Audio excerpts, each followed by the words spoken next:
Hi everyone, my name is Jen Paulson and I'm a family readiness group leader in Minnesota. I wanted to give you a few basics on how you can track your volunteer hours on the Joint Services Support website. It's pretty easy. The first thing you need to do if you're not already registered on JSS is to click this link here in the upper right hand corner, Join JSS, and basically what you do there is just put all your demographic information in there. You'll receive a confirmation email and you will be a JSS member. If you are already a registered member on JSS, the first thing you want to do is log in. To log in, all you need to do is put your username and password in. And as you know, if you're a user, every time you go to access your page on Joint Services Support, you need to accept this agreement each time. So click accept and then enter your login information. And those of you familiar with the JSS system know that you need to have a password as defined by the Department of Defense. That's 15 alphanumeric characters consisting of at least 2 uppercase, 2 lowercase characters, 2 numbers, and 2 special characters. And then click log in.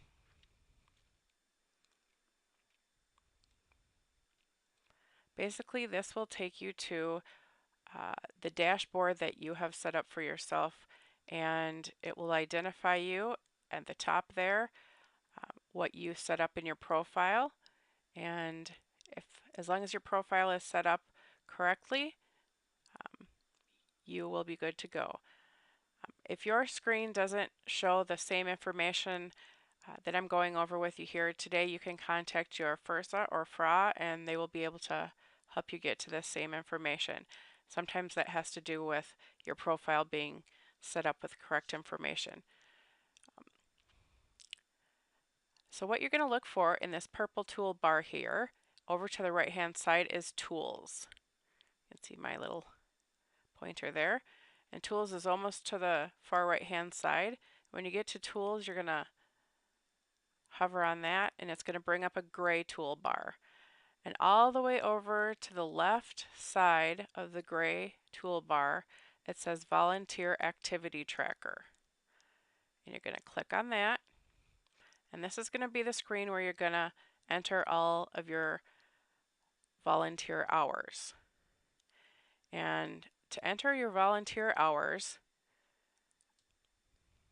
these are my volunteer hours. As you can see, I'm kind of a slacker, so sorry about that. To enter your volunteer hours, you look for this Add New purple box in the upper right hand corner, and this is where you're going to enter your hours. So that's the first step. You click on that Add New box and it'll take you to the screen where you can enter your hours. And depending on how your profile is set up, your state and the state you live in should be already filled in for you. So you want to make sure when you're setting up your profile that's done correctly. And what you're going to go in and make sure that the category you select is appropriate for the volunteer activity that you have been participating in. Now, depending on what you're doing, this might change. If you are a treasurer for your FRG or an alternate treasurer, you might be participating in treasurer activities. If you're at an FRG meeting, you might be clicking on meeting here. Depending on if you're doing training, it could be training. For this purposes of this example, we're going to pretend that we were at an FRG meeting. So we're going to click on meeting, and that will bring up different selections based on the category you choose. And this will be FRG meeting. So today's date is a Tuesday. We actually had a meeting in our FRG last Saturday, so we're going to use that as an example. So we go back to last Saturday, which was the 19th, and highlight that. And for these purposes, we're going to enter these hours as if we were a key volunteer in our FRG. All right, so let's say that this key volunteer came to the FRG meeting we were having, and the meeting lasted an hour. So in this case, we'd go into this spot and put 1 hour. And if this key volunteer had travel time involved, let's say they lived 10 minutes away, it was 10 minutes to get there, 10 minutes back home for travel time, they'd put 20 minutes in this spot. And that was the part of the day that took the FRG meeting amount of time. Then you'd go down here and click on submit.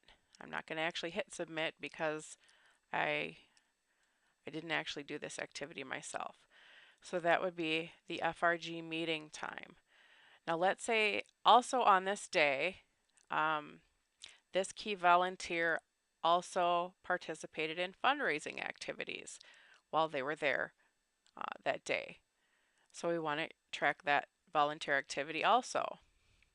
So let's see where we can find fundraising activities. Well, it's an activity, so let's click on activity and see what our choices are. And it looks like there's fundraiser. And let's say that the fundraiser took place for 2 hours during that day. And so you're going to come down here and you're going to put 2. Now we're not going to keep track of the travel time because the person only traveled once and we already recorded that. So the fundraiser took an hour, or 2 hours, excuse me, and we already recorded the FRG meeting. Then that person would come down here and hit submit. Now, if the person likes to take notes, I personally like to take notes. If the person wants to keep track of what that fundraiser was, they could write in here bake sale. This is just a personal record of your own tracking capabilities. You don't have to keep notes. If you like to keep notes, you can do that. Come back and look and see what you did, maybe for the next year. But that's basically it. That's how you keep track of your volunteer activities. I'm going to cancel out of here so I can show you one last thing. When you're done doing that, you can export all of your volunteer hours to Excel. You can make a spreadsheet out of it. If you need to edit anything, you can click on the little calendar icon, go back in and change things if you need to. The little slider bar takes you back in time. This goes back to 2009, and otherwise you can go back by page right here. So that's about it. I would encourage you highly to track your volunteer hours. Many states receive funding for their state family programs through the hours that volunteers have put in. So that's one great reason. It's also a great way to keep track of your accomplishments, the things that you've done. Joint Services Support website itself is a great resource. There's a lot of training opportunities for you. There's great webinars. It's a great way to catch up with people in the same positions that you hold, not only within your state, but all over the country. I wouldn't be an FRG leader if I didn't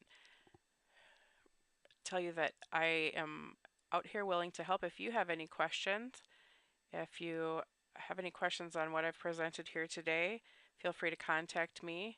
And of course, if you're in the state of Minnesota and would like to volunteer in any capacity, get a hold of me. And if you're not in my area, I'd be happy to connect you with someone that would be more than willing to find an opportunity for you.